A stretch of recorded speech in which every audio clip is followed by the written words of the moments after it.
Right, I should have time for one more. This way? Go this way?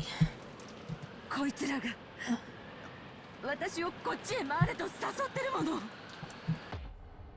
Oh, my heart leapt, because there, gaping wide, was an opened mouth in the eerie darkness. 何よこれ。なのこれは。何なのよこれ。 When I strained my eyes, peering into the darkness, I saw something that looked like a light switch. In addition, there was a switch with open and close written on it. When I resolutely pushed the switch, rough lights like you'd find in a coal mine turned on sporadically, making a staircase that stretched underground come hazily into view. Eerie enough, it looked even more gloomy with the lights turned on. Near the light switch was that open and close switch. It would probably open or close this, but if the open part happened to be broken, it might be shut away in this creepy underground area for all eternity. So for the time being, I didn't touch that switch. And as I readied my gun again, I slowly went down the stairs.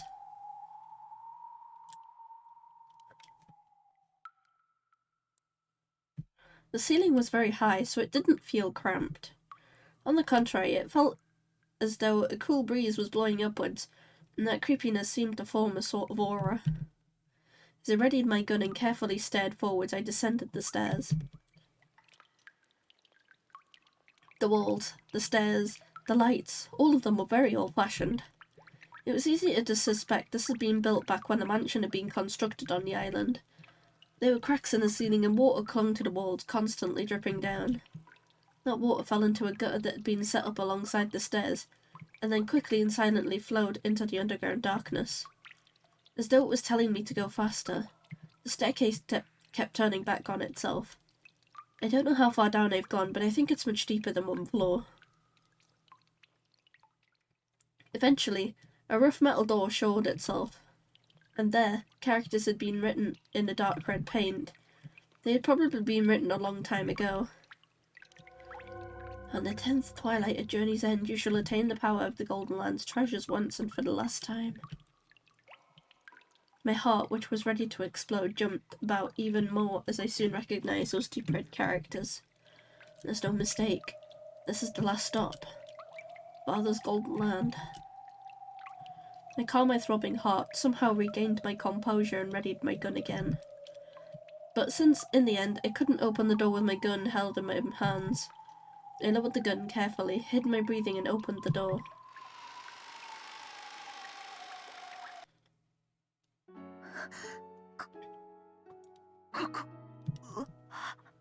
My first impression when I saw the room was that it might be linked to one of the rooms in the mansion. That's right, it had exactly the same atmosphere about it as the sealed VIP room on the second floor. But this was underground, so there was no windows. There was only the solemn light of a grand chandelier. But even though it was dimly lit by the faint light, the quality of the interior was more than enough to take your breath away. A bed with a canopy and a rocking chair that looked like it would be comfortable to sit in. An extravagant sofa and a carpet. The room was like a dream every girl yearns for at least once. And yet, since it was an underground hidden room with no windows, it felt more like the hidden house of a witch. I'd never swallowed the legend of Beatrice, Witch of the Forest. However, after being shown this room, it certainly became hard to doubt that she actually had existed, and had lived in this room.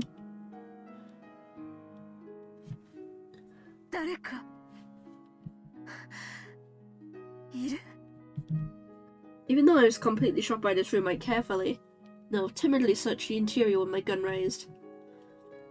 And at the back of the room, I found it. There it is. The Golden Land exists. My gas came out strangely like a bunny being choked. Dear God. That's certainly an image. After all, after finding something like this, no one will be able to stop that kind of stupid voice from leaking out.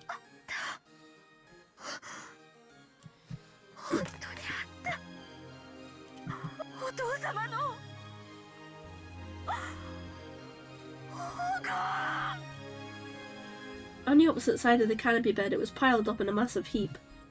It was a mountain of gold ingots. Of course, they weren't piled up carelessly in a way that would damage the dignity of this room. A beautiful scarlet satin weave was laid on the mountain of gold, creating a beautiful three-coloured mix between the red, the gold, and the black of the deep darkness. It was as though, when the witch slept on this bed, the gold would be a respectful chamberlain waiting on her, nobly, refinedly, gracefully, and beautifully. It was attentively piled there with an imposing air. When I tried to grab a single gold ingot, I was surprised at its weight. It was probably around 10 kilograms. Just this ingot would probably be worth more than 10 million. The Ushiromiya family crest, the one-winged eagle, was lightly imprinted on it. It was hard to tell whether it had worn away, or whether the impression had been made carelessly in the first place. But it was certainly the crest of the one-winged eagle. Just how many ingots were piled up there? By doing a quick count here and there, and judging by the height, there had to be a few hundred at least. My mind's already gone blank, so I can't do the math well. Even a moderate guess would put it above several billion yen.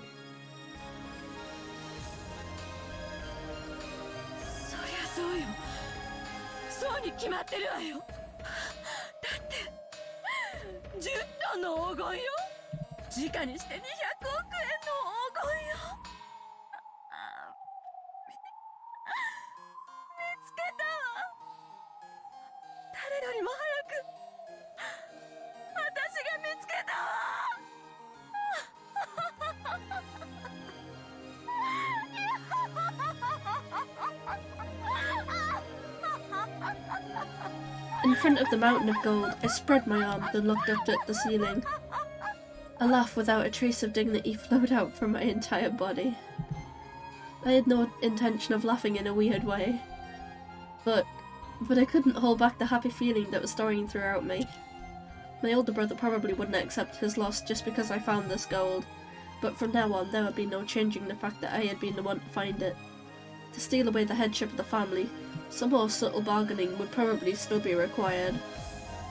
But after everything I'd gone through until now, that's a completely trivial problem. Even if I lose out on the Ushiromiya family headship, I already have 20 billion yens worth of gold.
When he'll split it with the servant Shannon.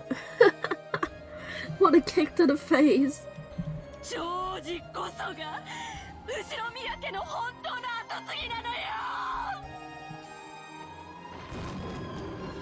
It happened. My wish was granted. That dream I have wished for ever since I was born into this world as Ushiromiya ever has been granted completely at this very moment. My husband and I will be happy for all eternity, and I can also give my only son George eternal happiness. There's no way I'll waste it on foolish pleasures. My older brothers chewed the Ushiromiya family to bits, but George and I will revive it. And that means I've truly succeeded the Ushiromiya family headship.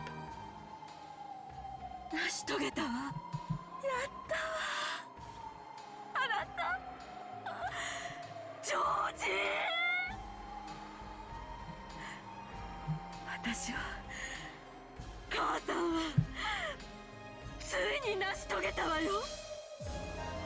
もうこれで誰にも脅かされない。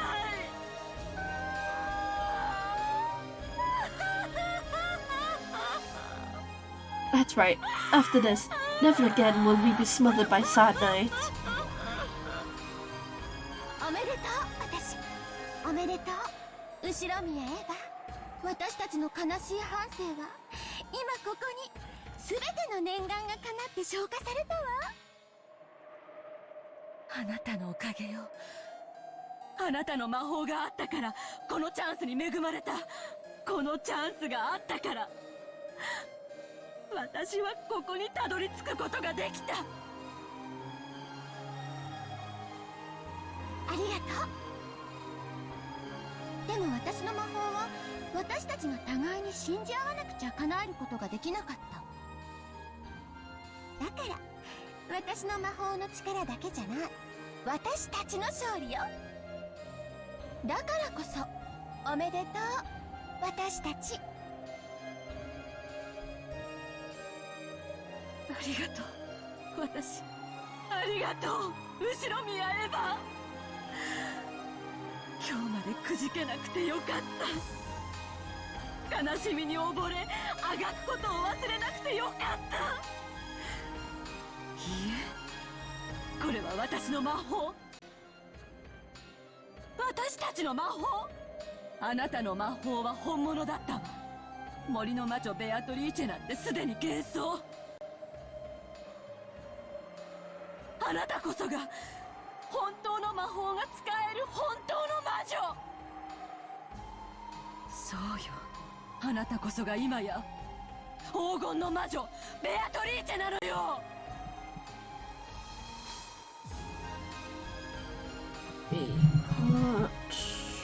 Things like I'm trying to like upload videos at the same time.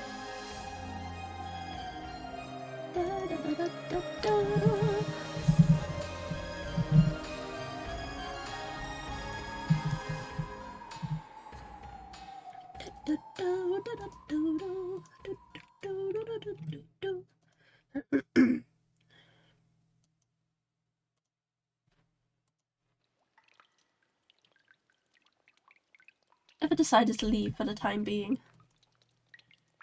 When she climbed the stairs again, trying to leave the secret place, she saw a creepy, swaying human shadow blocking her path, and a dreamlike state was blown away. For an instant she believed that the true master of this room, the real Beatrice, had appeared. It seemed that the other person was also holding a gun. The two of them were pointing guns at each other, and eventually they realized who the other was. Rosa. 姉さん、こんなところで何をしているの？お互い様よ。あなたこそこんなところへ何のご用？姉さんにヒントをあげるんじゃなかったわ。そうだったなら、ここにたどり着いたのはきっと私が一番だった。残念よ。It seemed that Rosa knew where the staircase went, and what was waiting ahead of her. 言うわね。私より遅くたどり着いたくせに。鮎の皮に悩みすぎたわ。鮎なんて大した意味ないじゃない。そんなことないわよ。立派なヒントだったじゃない。まあ確かに鮎である必要はなかったかも。でも鮎が海に出る魚だと聞いて、私はそれで気づいたの。この奥には何が？自分の目で確かめたら、あなたの想像をきっと裏切らないわ。怯えないで、姉さん。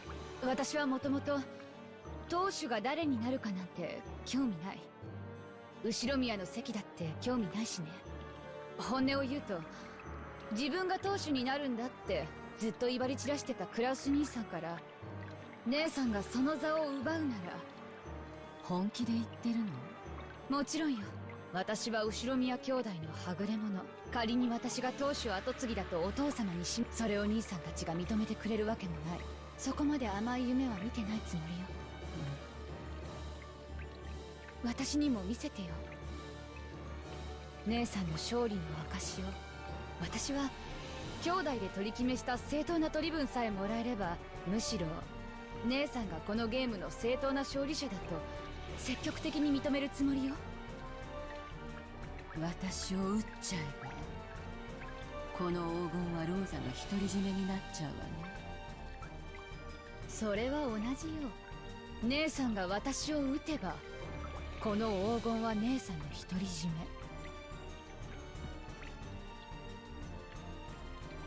For a tense moment, the sisters pointed their guns at each other.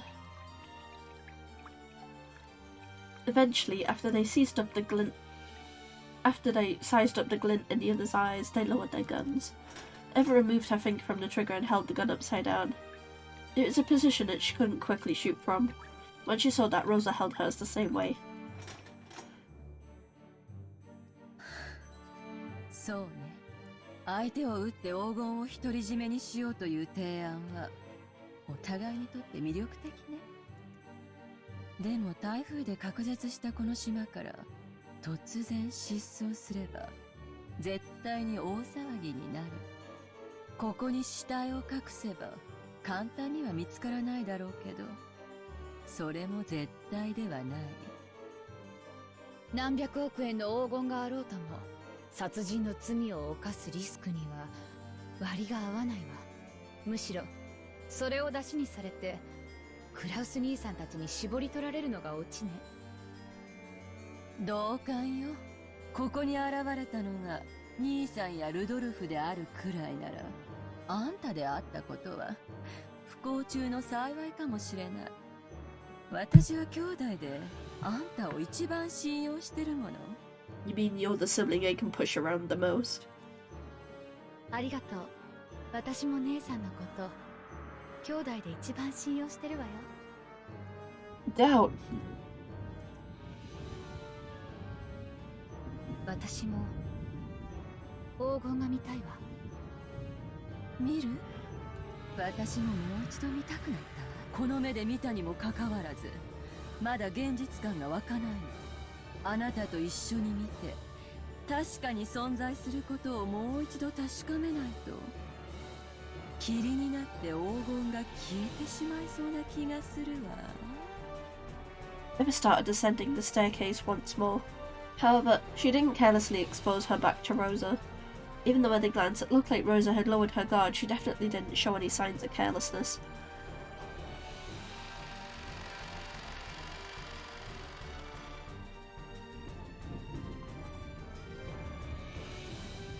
Then they reached that room of the witch once more. Rosa also gasped, stunned speechless by the vast amount of gold.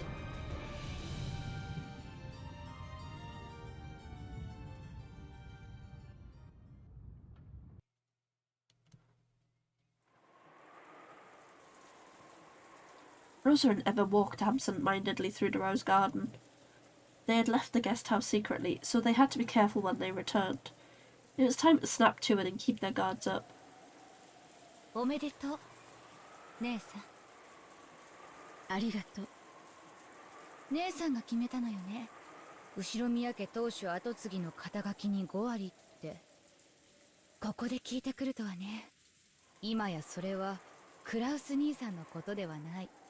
だから姉さんの取り分が5割とその4分の1で125億。すごい取り分じゃない。私は25億で満足よ。ルドルフ兄さんだって文句は言わないわ。文句を言うのはクラウス兄さんだけでしょうね。そうね。何しろ六軒島の実質的管理者は兄さんだもの。そしてその敷地内に黄金があった以上、第一発見者が私でもうまくことを運ばないとややこしいことになりそうよ。ならないわよ。そこまでをも想定して私たちは昨べ散々議論を尽くしたんじゃない。果たしてそううまくいくかしらね。私はもうすっかり興奮は冷めてるわよ。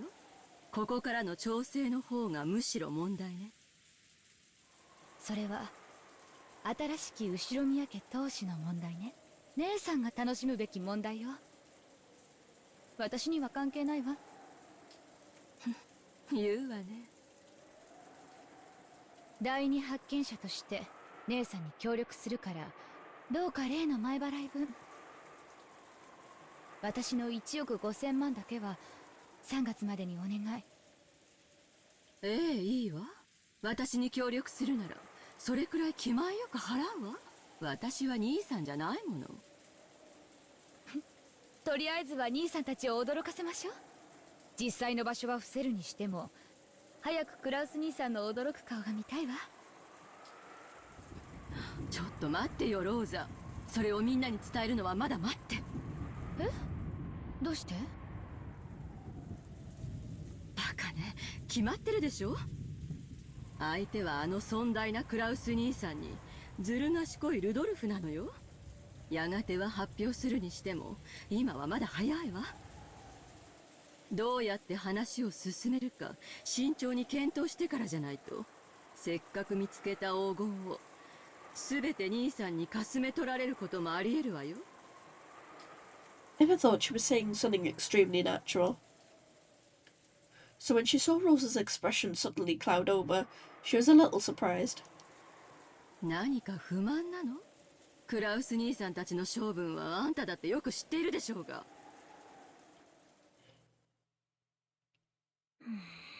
姉さん、それはルール違反よ。何の話よ。私たちは誰が黄金を見つけてもすぐに報告するというルールになっていたはずよ。それを渋ればルールの根底が崩れて、後で何かの火種になるかもしれないわ。クラウス兄さんが狡猾であるならばあるほどに、そのルール違反は後でこじれるわ。バカ言わないで。ここは兄さんの島なのよ。そしてさっきの黄金はキャッシュじゃない。10トンもの莫大な換金物の山なのよ。運び出して現金化するには相当の手間をかけるわ。そしてそれはこの島を実効支配している兄さんにあらゆる面で有利に働くわ。そんなこともわからないのあんたは。そういう腹の探り合い、私は好きじゃないの。私は自分の取り分の25億をはっきり確定させたいだけ。もちろん姉さんが私に現金25億を今、あとは姉さんがどう交渉しようと勝手よ。でも私の取り分が手元に入るまでは、私は兄弟のルールを遵守するわ。何を甘いことを。あんた兄さんのずる賢さを何も分かってない。 It wasn't that Rosa didn't understand the craftiness of her older siblings.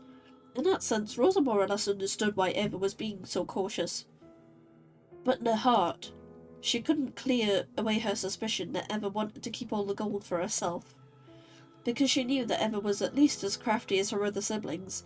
In other words, Rosa wanted to put a stop to any chance Eva had to keep the gold all to herself, by quickly informing the siblings of the gold's discovery.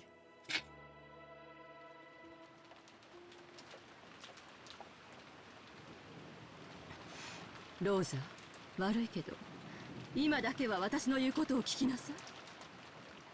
言うことを聞かないと1億5000万は用意できないってこと？そういう言い方をしているつもりはないわ。でもあなたが本当にそのお金を必要としているなら私に協力した方が現実的よ。兄さんたちに話せばその当然の取り分すらもなくなってしまうかもしれない。それは嫌でしょ。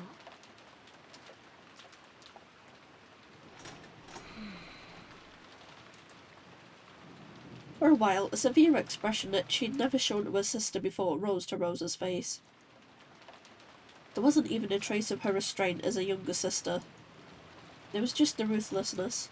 No, the seriousness of a single human, arguing about a vast sum of wealth. Eva made light of it, chuckling. やれやれ、物騒な殺人事件が起こったばかりでこんなところで立ち話なんて、私たちもつくづく不用心ね。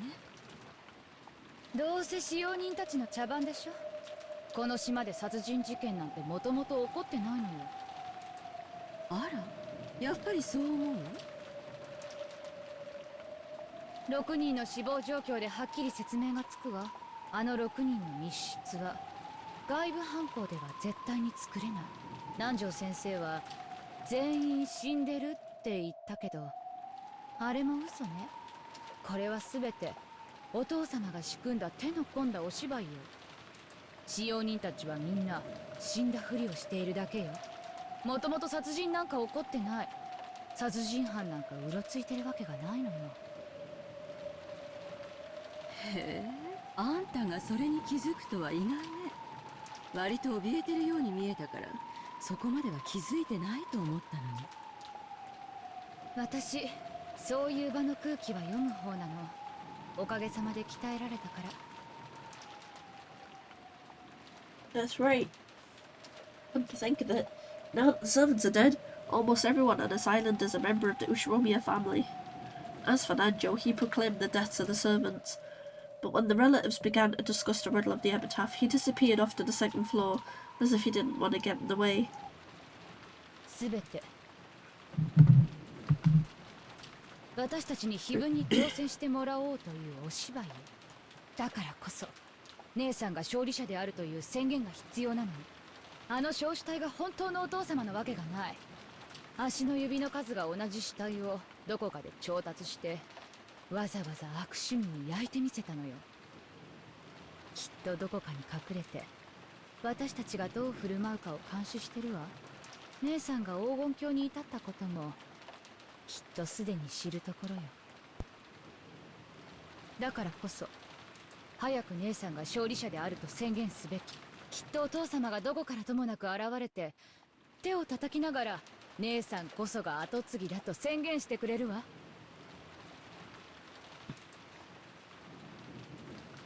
まあでも私は姉さんから1億5000万を無心しなくてはならない以上何も逆らうことなんかできないわね。私の言うことを聞いて兄さんたちには黙っているという、そこをはっきりさせなさい、ローザ。私は話したいわ。ルールを定めたのはつい昨べよ。それを保護にすべきではないわ。もちろん必ず兄弟の前で発表はするわ。でもその前によく状況を確認したいのよ。10トンの黄金の運び出し、そして換金、公平な分配、それを兄さんに出し抜かれずに行える裏付けが取れるまでしばらく考える時間が欲しい。それまで発表を待ちたいというだけの話よ。決して独り占めしたくて内緒にするわけじゃないわ。やがてはきっとみんなに発表するのね。もちろんよ。私だって早く兄さんの鼻を明かしてやりたいもの。姉さんの言う考える時間というのはどの程度のものなの？そんなの考えてみなくちゃわからないわ。一晩あればそれは十分？一晩ってそんなの約束できないわよ。次期当主の姉さんに敬意を表して一晩は姉さんに協力するわ。今年の親族会議は台風が通り過ぎて船が迎えに来る明日の朝まで。そうね。海猫の鳴く頃にはお開きになる。Roll credits. そこまでは私も黙ってることにする。それ以上の考える時間が必要だというのならその時に改めて相談しましょう。私は姉さんの立場を最大限汲み取って協力するわ。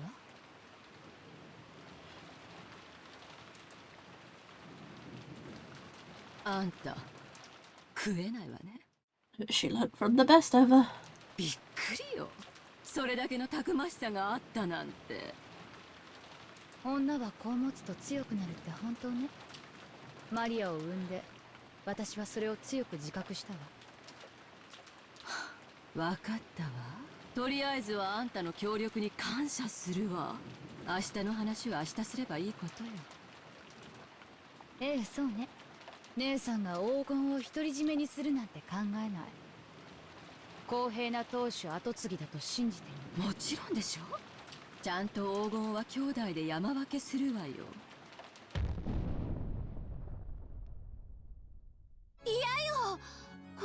私が見つけた。私たちが碑文の謎を解いたんだから。だからこの黄金は全て私のものだってば。誰にも譲らないわ。私が後ろ宮家の当主なのよ。私が The witch inside Everett claimed exclusive possession in a loud voice. Of course that didn't reach even close to Rose's ears, and it probably didn't reach Emma's either.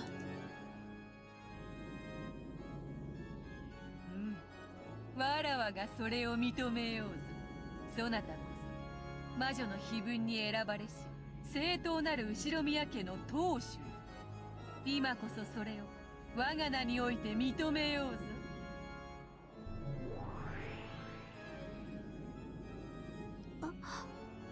あんたはその格好、まさか本当にベアトリーチェ？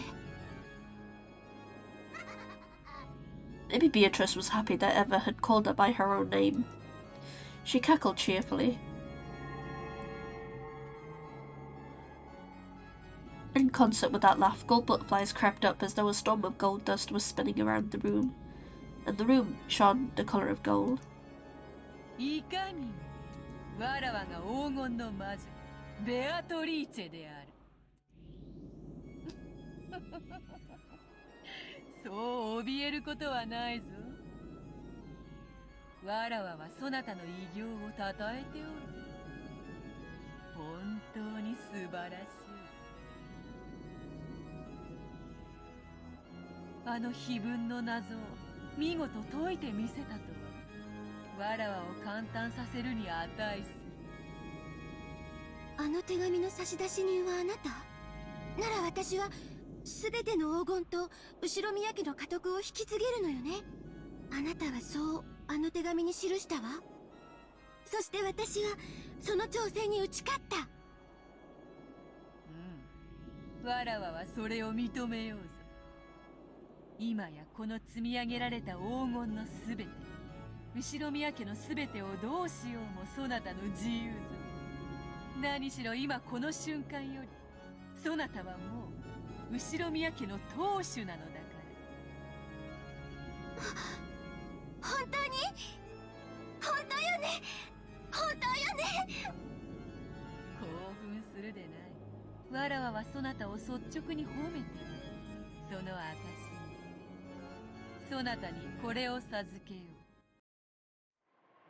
う。 Beatrice took a ring off her own finger and held it out to Eva. She fearfully accepted it and realized that it was a ring. これまさか。金蔵より返還された後ろ宮家当主の証である黄金の指。今よりそれはそなたのもの。それを指にはめ兄弟たちの前で高々と掲げるがよい。そなたが今や後ろ宮家の家督を継いだことに誰も疑いを挟めぬであろうぞ。 It stared closely at the ring. It certainly wasn't a fake. Without a doubt, it was a real thing. She dreamed of receiving this ring someday. Focused on this day over and over again, now it was finally a certainty. This ring had now designated her as the head, and had been handed over to her. Hold on. Hey. And timidly she put it on the middle finger of her left hand. In that instant she felt a deep emotion welling up inside her that she'd never felt before. Her mind grew blank. Both eyes were opened. That ring was on her own finger. Not in a dream, but in reality. その指輪も喜んでおろう。それほどまでに指に通すことを夢見ていたそなたのもとへ行くことができたのだ。指輪、お父様の指輪。そなたはそのようにして自らの指に通すこどれその思いの強さをそなたの魔法につめ、それを実現させたのだ。そなたは今や立派な魔女を名乗る資格があろうぞ。あなたは何者なの？本当にベアトリーチェなの？我こそは黄金の魔女ベアトリーチェ、後宮家顧問錬金術師。金蔵との契約に従い、そなたに今こそ全てを受け継ごうぞ。金蔵に託した全ての黄金、そしてそれにより築き上げた全ての財産、そして後宮家の家督と名誉、そして我が力と無限の魔女の称号をそなたに引き継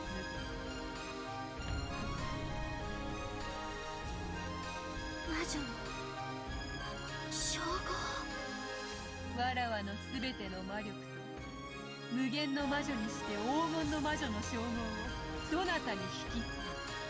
先代に従い、称号とともにわらわの名ベアトリーチェもそなたに譲り渡す。今こそそなたが名乗るがよかろう。Emma gulped. The chandelier light, which had seemed dim, now felt too bright. 我が名においてこれより黄金の魔女の継承を執り行おうぞ。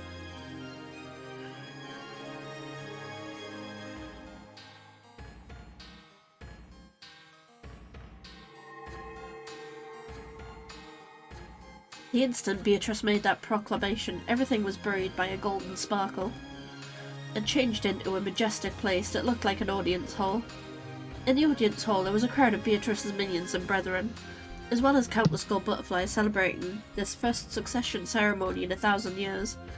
When she looked, she saw Beatrice on a throne that only the Endless Witch was permitted to sit in, holding a golden staff, reigning with a dazzling dignity, without being ordered by anyone, ever automatically kneeled, hanging her head.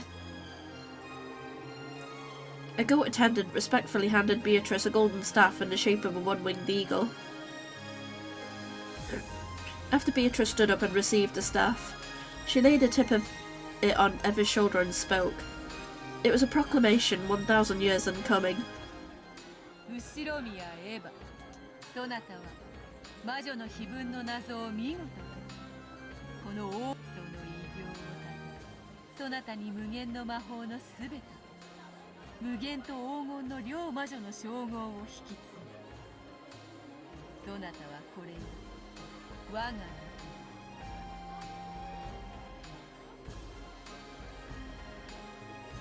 ベアトリーチェを名乗るがよかろう。 We'll wait until it shows, because I don't want to spoil anything. さあ、表を上げよ。 Though that was the tips bone pinging. そして立ってこの杖を受け取れ。ありがたき幸せ。 Eva stood up dizzily and took the magic staff from Beatrice's hand. Her hand was trembling slightly.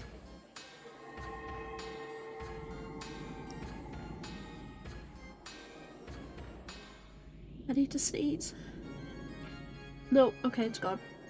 As soon as she grasped that staff, she was wrapped up in the brilliant sparkle of gold, as though gold butterflies were flowing out from inside of her. In the instant she succeeded the Golden Witch, Eva felt something in the depths of her soul be reborn. To describe it in a word, it was energy. Energy with a gold colour. It felt like she was waking up, as though she had been half asleep ever since she'd been born and was opening her eyes for the first time. It felt as though her true eyes, inside her eyes, were opened for the first time in her life.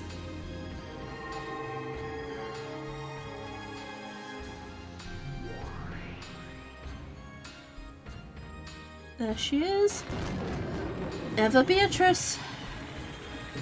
You know how hard it's been to refer to her as young Beatrice all this time? God, I almost slipped up so many times. Oh, it's just such a lovely CG. This is the one you saw in the opening.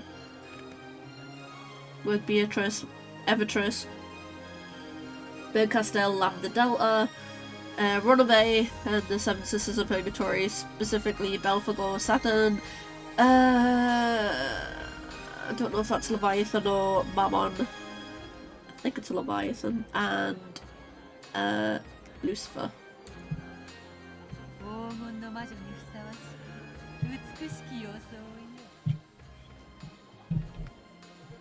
Trying to cut me dinner at the same time and it's just not working! Fuck's sake. 一同の者たちにそなたの姿を見せてやるがよ。そなたこそが今や新しき魔女であることを知らしめてやるがよい。Ever. No, the new Beatrice turned around timidly. Except, we'll be calling her Evertress for this playthrough, because that is what she's commonly referred to in the franchise, in the fandom. So that is what we will be calling her. Evertress or Eva Beatrice. When she did, the witch's minions, which filled the vast audience hall, honoured her with applause that sounded like the roaring of the sea. さあ、皆の者、ベアトリーチェの肖像画をすべて新しきベアトリーチェに差し替えよ。新しきベアトリーチェに祝いの言葉を捧げよ。捧げよ、捧げよ、心臓を捧げよ。God damn it, Attack on Titan! すべての犠牲は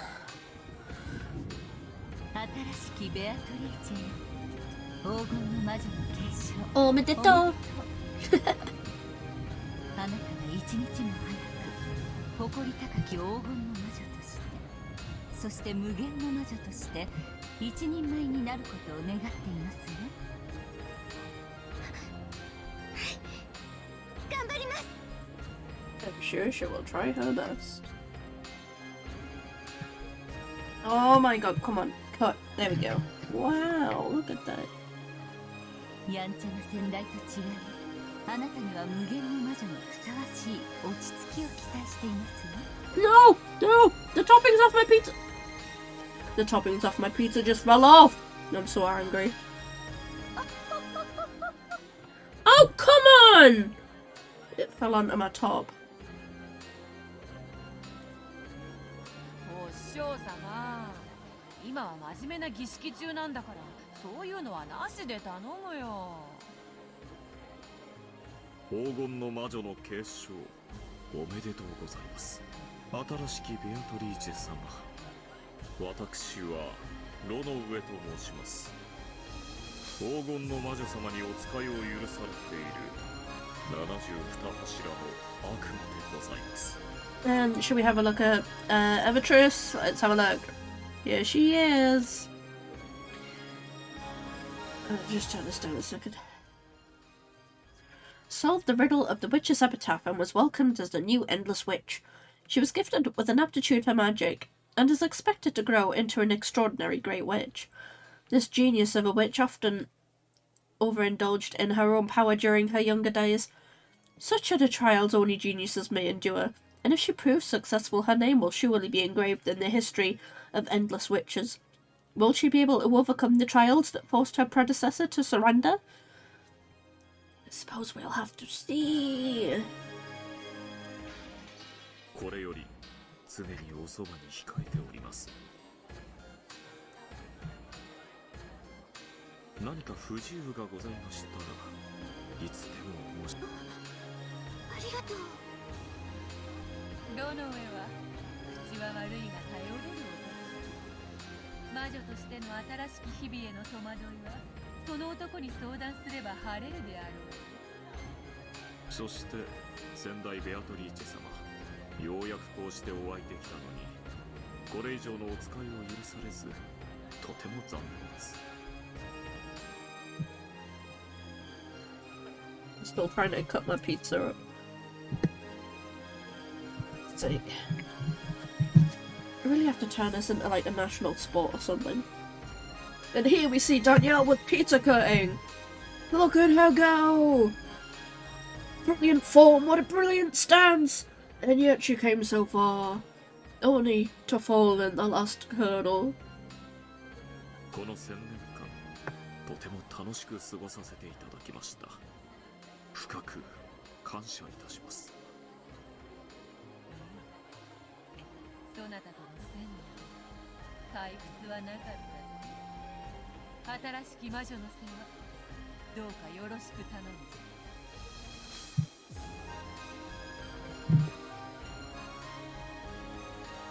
はい、先代ベアトリーチェ様の最後のご冥福をこの炉の上しかと聞き届けました。感謝しなさいよ。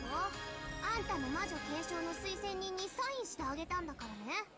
つまり私がサインしなかったらあんたは魔女になれなかったってわけ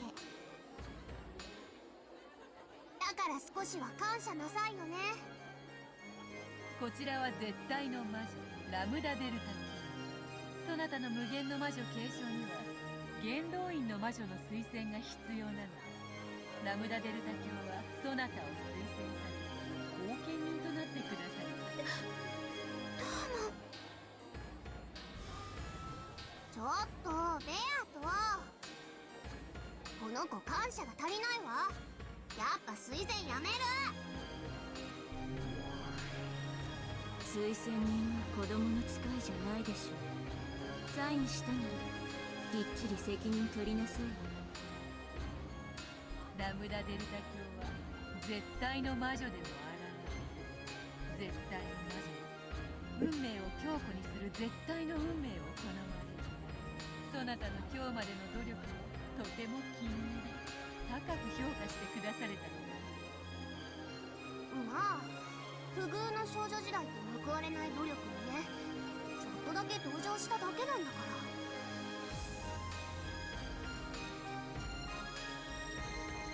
別にかわいそうだからとか思ったわけじゃないわよ。うぬぼれないでよね。つーんだ。私から見ればあなたの継承はまあ奇跡というよりは偶然ね。私が推薦するには値し。That and Lambda Delta was the only witch that could give her verification for this reason.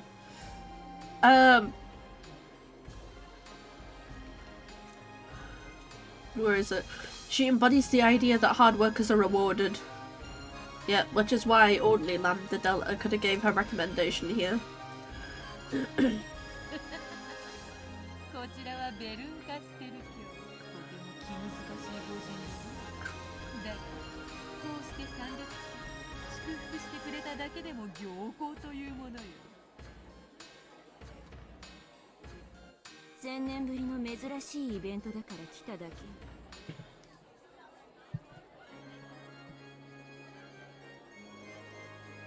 Oh, please talk more. I need to cut more pizza slices.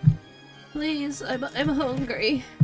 I'm dying of hunger over here. I'm gonna collapse and die. 美味しいお酒も出るそうだし。Oh, Burncastle loves sake.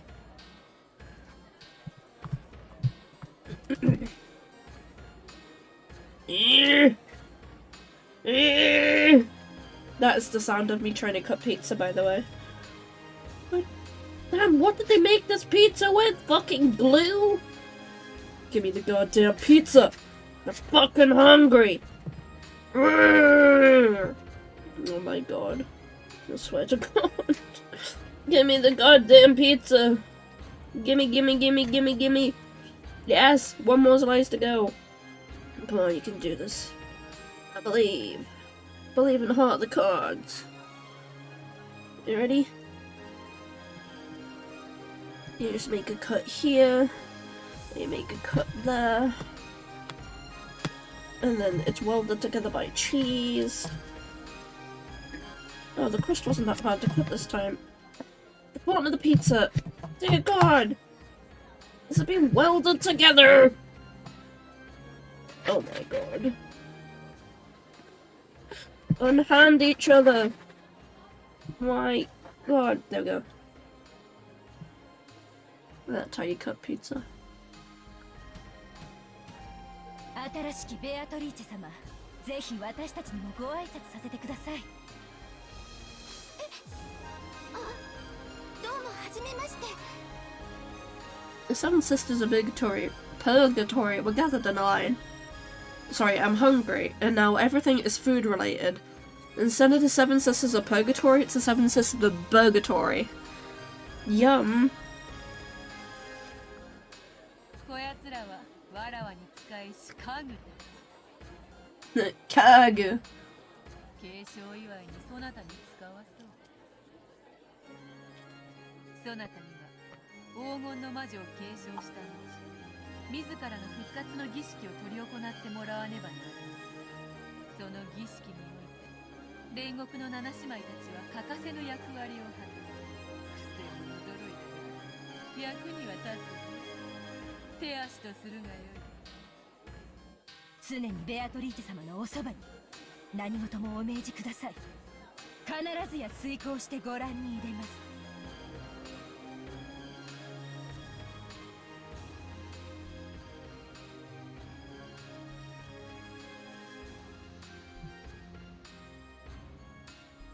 Even after that, many nobles and minions visited and offered words of congratulations for the new witch. And as she responded to them confusedly, she felt as though she was growing lightheaded due to a lack of oxygen.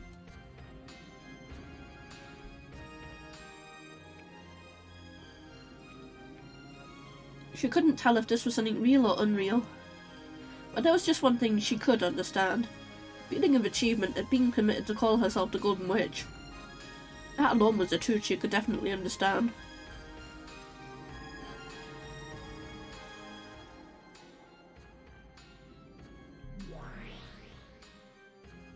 これはどういうことなんだ。もちろん鵜呑みにするつもりはねえが、一体どういう意味なんだ。エヴァおばさんが新しいベアトリーチェに魔女になっちまったっていうのか。そんなバカな。わらわも驚いておる。まさかあの碑文を解く者が現れるとは。しかしそういうルール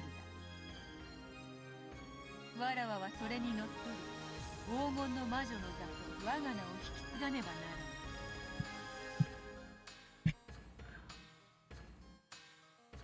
驚かれるには値しますまい。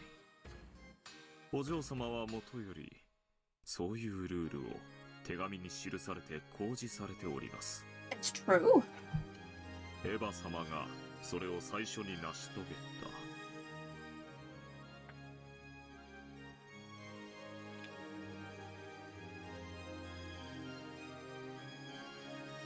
それだけのことでございます。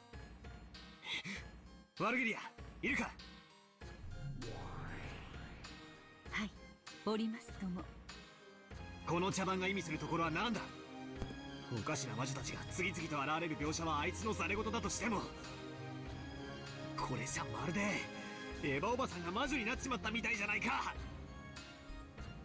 落ち着いて。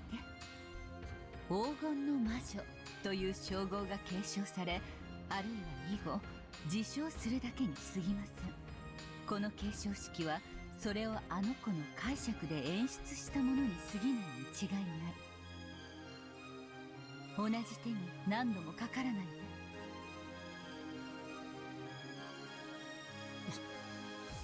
そうだな。この盛大な式典は全てまやかしだ。だがエヴァおばさんが碑文の謎を解いたことまでは事実。そしてそれは同時に後宮家の家督を受け継いだことも指す。そして10トンの黄金を得たというエヴァおばさんが黄金の魔女を自称してもいい。くそ、相変わらずややこしいことをしやがって。やれやれ、無粋なる人間には式典の総合さを介することもできぬか。まあ空気を読めぬのが人間というもの。そなたを哀れには思うが責めはせぬぞ。くそ、かわいそうな人を見るような目で見やがって。だがとりあえず確認をする必要はある。それは若返ったエヴァおばさんみたいな分身。つまり新しいベアトリーチェとかいうやつの定義についてだ。あれは何なんだ。わらわがそれを語ろうと、どうせそなたは魔法は信じぬ、魔女は信じぬの一点張りであろう。だからわらわから説明することは特にない。そなたが思う通りに信じればいい。俺が思う通りだと？じゃあどう解釈すりゃいいんだ。後宮エヴァの内面的別存在の視覚化と今は捉えていただき差し支えないかと思いますよ。もちろん鵜呑みにはできませんが、今はそう理解するのが妥当でしょう。つまりエヴァおばさんも彼女も同じ人物だと理解すべきなんだな。くそ、なんだか気持ち悪い展開になったぜ。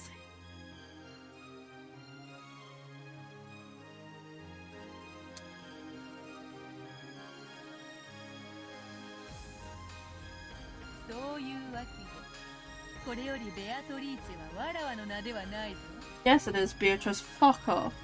後宮エヴァに引き継いだからな。というわけで、わらわは名なしだ。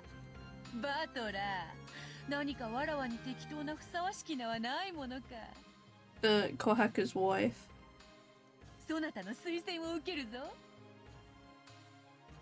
何か上品で気品あふれて、できればちょっぴりキュートな名前はないものか。お前なんかベアトのまんまで十分だぜ。ベアトとベアトリーチェで十分区別つくだろ。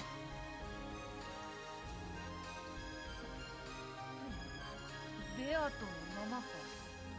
違和感がないな。なぜだかつまらん。紅茶の温度と女心はいつの時代も難しゅうございます。バトラ君、とにかく以後は冷静に。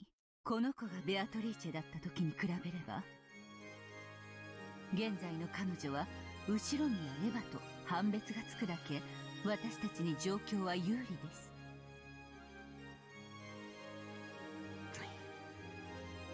だからこそかえって気に入らねえんだがな。何を考えてるんだベアトのやつね。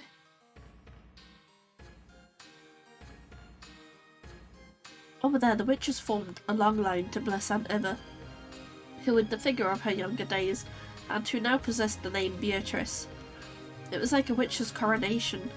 The countless gold butterflies flapped their wings, directing this fantastical gold-sparkling space. They were all praising her. "Praise my noble name!"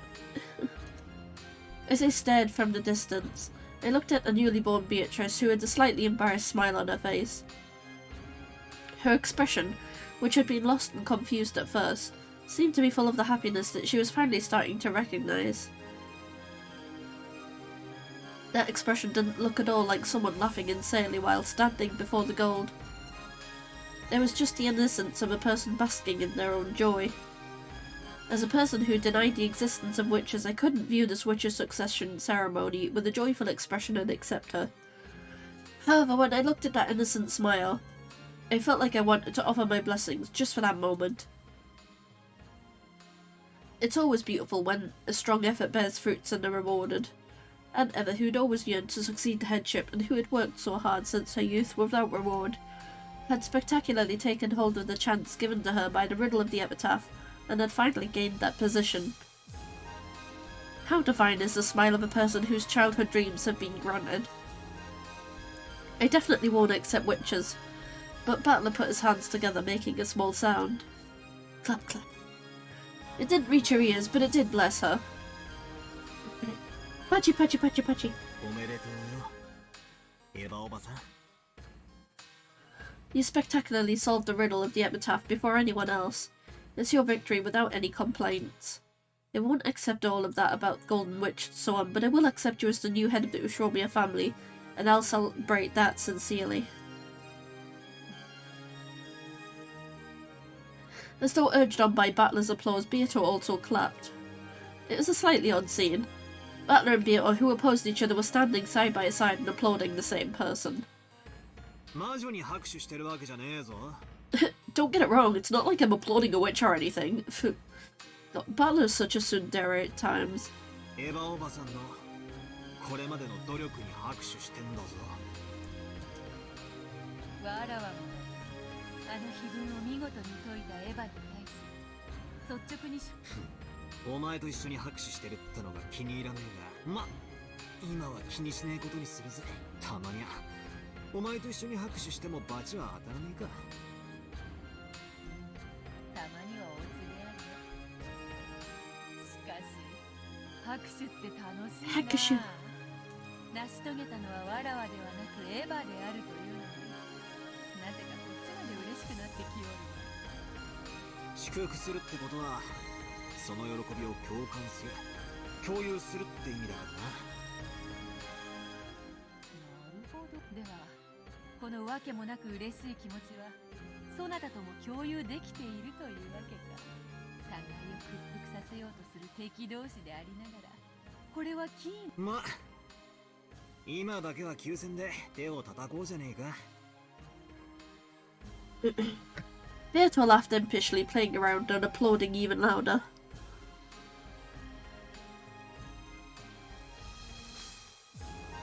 As though eagerly trying not to lose the Battler as she clapped. Battler went along with her and clapped even louder. When he did, as though some ceremony had ended, everyone applauded and highly praised the reborn Beatrice. It was just as though Battler and Beato's applause had been the final thing needed for her succession.